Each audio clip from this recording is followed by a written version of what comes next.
Welcome to #Wednesdays Weekly, a weekly information session in collaboration with the voluntary sector and public sector partners. Today's session is Greater Moments app for people living with dementia and their carers, and our host is Stacey. Over to you, Stacey. Hi, thank you everyone for coming along today. I am going to share my screen now and I'll run through a bit of a presentation about who we are at Social Sense and kind of where we're up to with the Greater Moments app.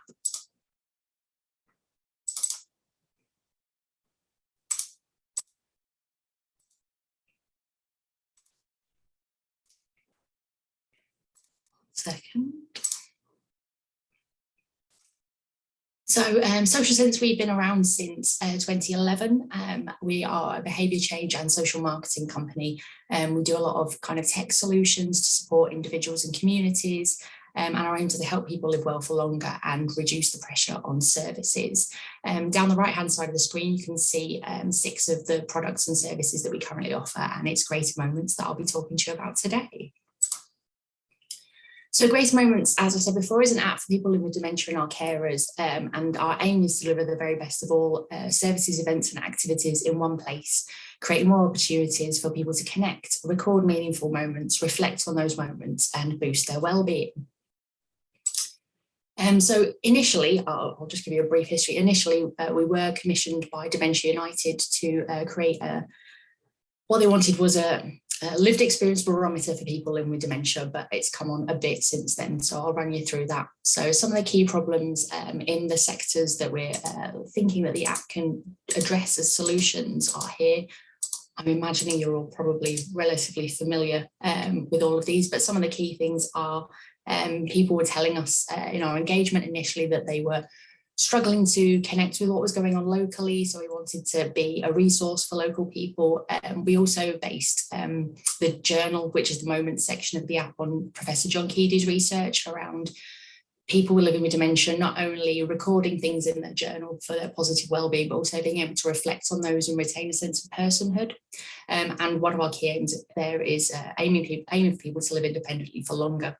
We also want carers, unwaged carers and professional carers to be able to get use from the app as well as a resource, or to log their own well-being and use as a journal. So a bit of a timeline for you here. We had 2.5 years funding from Dementia United. We had the web-based app was launched in October 2020, so that was available via the Greater Moments website.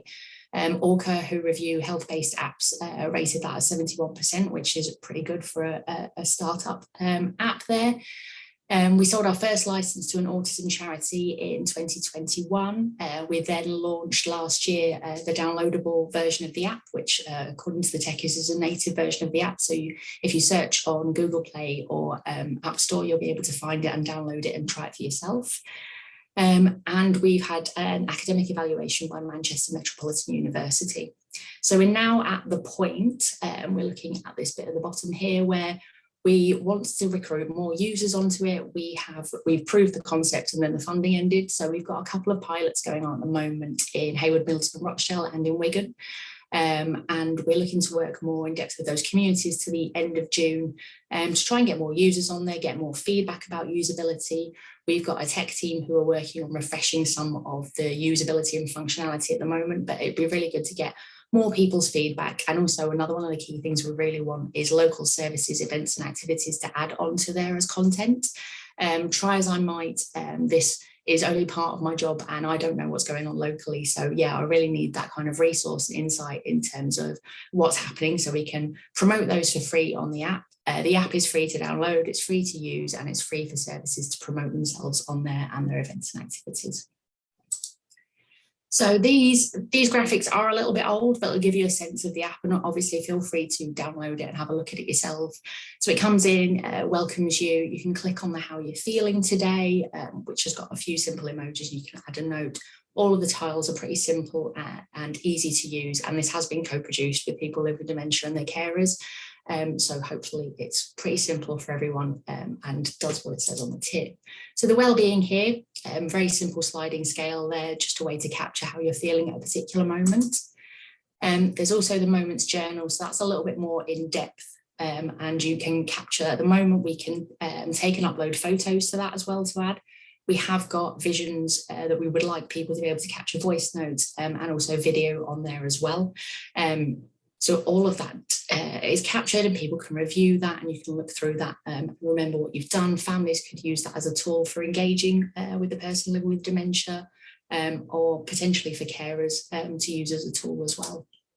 So this is an actual photo of something that was uploaded to the app.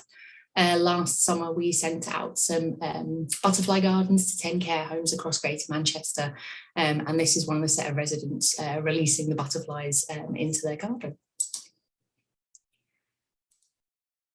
So another part of it, as I mentioned before, is the events and services feed, which looks slightly different to this now. So as you go into the app, you're prompted to record how you feel, but also you can scroll through what's happening locally and what events and activities. You can add those to your calendar with notes. And afterwards, you're also prompted to review your experience. One of the things that came out of the consultation that people were telling us that was really important to them was we initially had the 5-star rating that you see there on the left-hand screen. And people said they would really like to know more. So particularly for unwaged family carers, they wanted to know how accessible somewhere was and whether it was dementia friendly and whether people like them would recommend it. So this is still a work in progress at the moment. So we're really keen to get feedback on people's usability of that. But we'd really like this to be a place where people can go in and see that someone like them has said that somewhere is great to go or a service is really good to visit. And it's really about shining a light on really great things that are going on in the community as opposed to trying to admonish anyone for not being dementia friendly. And those are obviously things that we could feed back to those services as well, which will be useful feedback for them. So in terms of the pilots that we're doing at the moment, we've opened up licenses for the apps. We really want to work with local teams. We've got digital flyers and leaflets. We've got printed ones as well, should anyone need any of those. We're more than happy to hold briefing sessions. If anyone's got face-to-face events now that we can get out and about and see people, I'm more than happy to come out and do a demo of the app. We can provide support to log people up, to sign people up and register them on the app, although the process is pretty simple, but more than happy to support with that. And I suppose some of the things that we really want to do is we want to get more local content on there so that when people go on there, their first experience is really valuable to them. So yeah, that's a really key thing we want. And long term, we'd really like local champions. So at the moment, I am uploading content single-handedly to the app. So it'd be really useful to have other people who had logins to the secure part of the app who could also upload events and activities and services on there as well, just to really support with making sure that we've got a real diverse amount of content on there for people. We've also got we've got some live surveys. This is still a test and learn project. It's still really, really young as an app. So we're really keen for people to use it and feedback to us, and we can feedback those. And obviously if there's any issues as well, we're really keen to know those so we can feed them back to our tech team and get those addressed, but also ideas for usability or anything on there that people are perhaps struggling with as well are things that we can look at to review as we move forward with the next phase. So that is my whistle-stop tour of the Greater Moments app. And yeah, I'd love to have a discussion with you all and take any questions.